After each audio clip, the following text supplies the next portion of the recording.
Hai guys, berjumpa lagi dengan kita dalam program Sisi Lain, mengungkap peristiwa sejarah dari sisi yang berbeda. Kali ini kita akan bahas mengenai Konstantinopel dan lahirnya kolonialisme di Nusantara.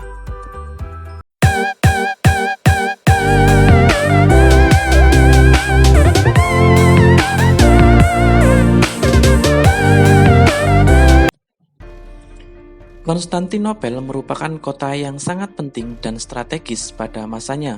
Kota ini merupakan penghubung antara daratan Asia dan Eropa.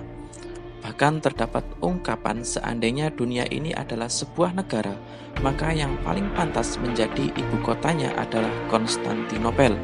Dalam sejarah, Konstantinopel didirikan oleh Raja Bizantium pertama pada tahun 330 Masehi.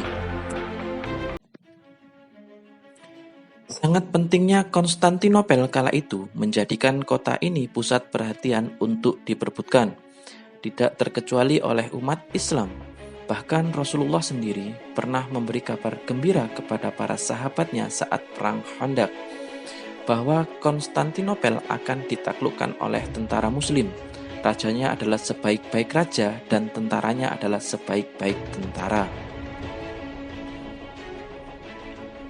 Kabar gembira yang disampaikan oleh Rasulullah tersebut terbukti setelah seorang tokoh muslim yang bernama Muhammad Al-Fatih dari Turki Utsmani mampu menghancurkan benteng-benteng Konstantinopel, yang mana pada abad-abad sebelumnya tidak bisa ditembus dan ditaklukkan. Kejatuhan Konstantinopel ke tangan Turki Utsmani terjadi pada tahun 1453 Masehi.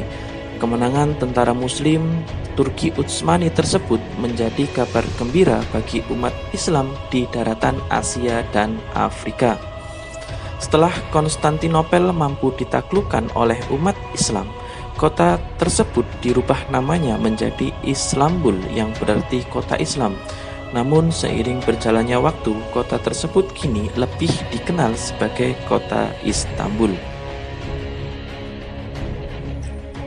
Penaklukan Konstantinopel selain sebagai peristiwa yang monumental dalam sejarah dunia, juga sebagai pintu atau jalan pembuka bagi penyebaran Islam di daratan Eropa. Kejatuhan Konstantinopel ke tangan umat Islam menjadi pukulan berat bagi orang-orang Nasrani Eropa. Para penyair dan sastrawan-sastrawan Barat berusaha meniupkan api kebencian pada setiap warga Nasrani Eropa terhadap Islam dan kaum muslimin. Hal itu juga dilakukan oleh para raja dan pemuka agama, sehingga kelak saat mereka datang ke Nusantara, kita mengenal semboyan 3G sebagai slogan mereka, yang mana salah satunya adalah gospel, yaitu menyebarkan agama Nasrani. Jatuhnya Konstantinopel ke tangan umat Islam juga menimbulkan kesulitan-kesulitan bagi bangsa-bangsa Eropa. Hal itu diakibatkan oleh ditutupnya Konstantinopel untuk para pedagang Eropa. Akibat penutupan tersebut, bangsa Eropa mengalami kesulitan untuk mendapatkan akses memperoleh rempah-rempah dari belahan bumi bagian timur, salah satunya adalah Nusantara, yang mana rempah-rempah tersebut sangat dibutuhkan bagi orang-orang Eropa. Akibat keadaan tersebut, bangsa-bangsa Eropa bertekad kuat untuk bisa menemukan rempah-rempah langsung dari sumbernya.